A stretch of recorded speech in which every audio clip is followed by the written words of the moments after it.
आज मैं आपको फागुन माह के शुक्ल पक्ष की आमला एकादशी की कहानी सुनाने जा रही हूँ। अगर आपको पसंद आए तो लाइक और सब्सक्राइब जरूर करें।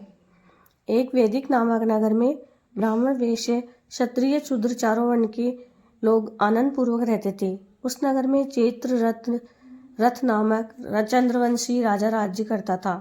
वह बहुत विद्वान और धार्मिक था। वहाँ के निवासी व्रत से लेकर बालक तक प्रत्येक एकादशी का व्रत करते थे। एक समय फागुन माह के शुक्ल पक्ष की आमला एकादशी आई। उस दिन राजा से प्रजा तक और वृद्ध से बालक तक सबने हर्ष सहित उस एकादशी का व्रत किया।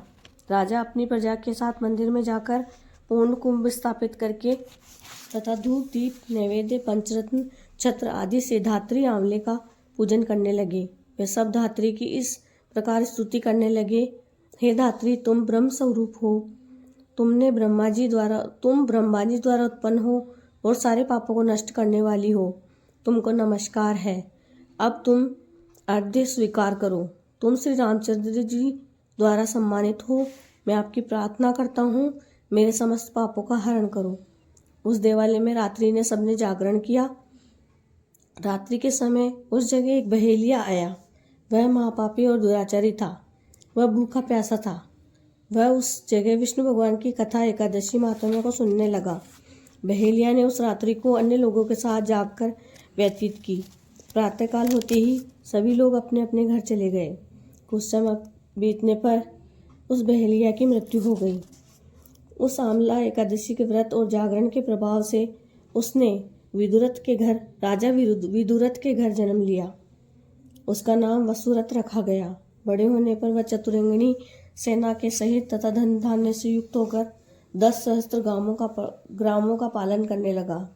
वह तेज में सूर्य के समान, कांति में चंद्रमा के समान, वीरता में विष्णु भगवान के और क्षमा में पृथ्वी के समान था। वह अत्यंत धार्मिक, सत्यवादी, कर्मवीर और विष्णु भक्त था। वह सदैव यज्ञ किया करता था। एक दिन वह राजा शिकार खेलने के लिए गया। देव योग से वह राजा रास्ता भूल गया। तब वह उसी वन में एक वृक्ष के नीचे सो गया। उसी समय पहाड़ी मल्लेच्छ वहां आ गए और राजा को अकेला देखकर उस पर मारो मारो का शब्द करके टूट पड़े। वे मल्लेच्छ कहने लगे कि इस दुष्ट राजा ने हमारे संबंधियों को मारा है और देश से निकाल दिया है, अतः इसे अवश्य मारना चाहिए।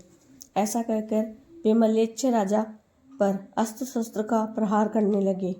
उनके अस्त्र शस्त्र राजा के शरीर पर गिरते ही नष्ट हो जाते और पुष्पों के समान प्रतीत होते। उन मल्लेच्छों के अस्त्र शस्त्र उन पर उल्टा प्रहार करने लगे, जिससे वे मूर्छित हो गए।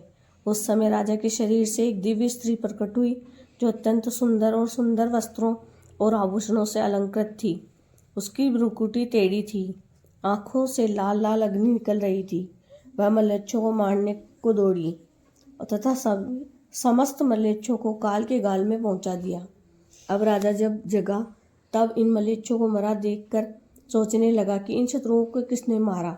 जब राजा ऐसा विचार कर रहा था, तभी आकाशवाणी हुई और कहने लगी कि हे राजन, इस संसार में तुम्हारे विष्णु भगवान के अतिरिक्त कौन रक्षा कर सकता है। इस आकाशवाणी को सुनकर राजा ने अपने नगर को वापिस आ गया और सुखपूर्वक राज्य करने लगा।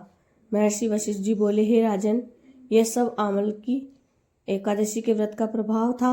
जो मनुष्य इस आमला एकादशी का व्रत करते हैं, वे सब प्रत्येक कार्य में सफल होते हैं और अंत में विष्णु लोक में जाते हैं। जय श्री गणेश।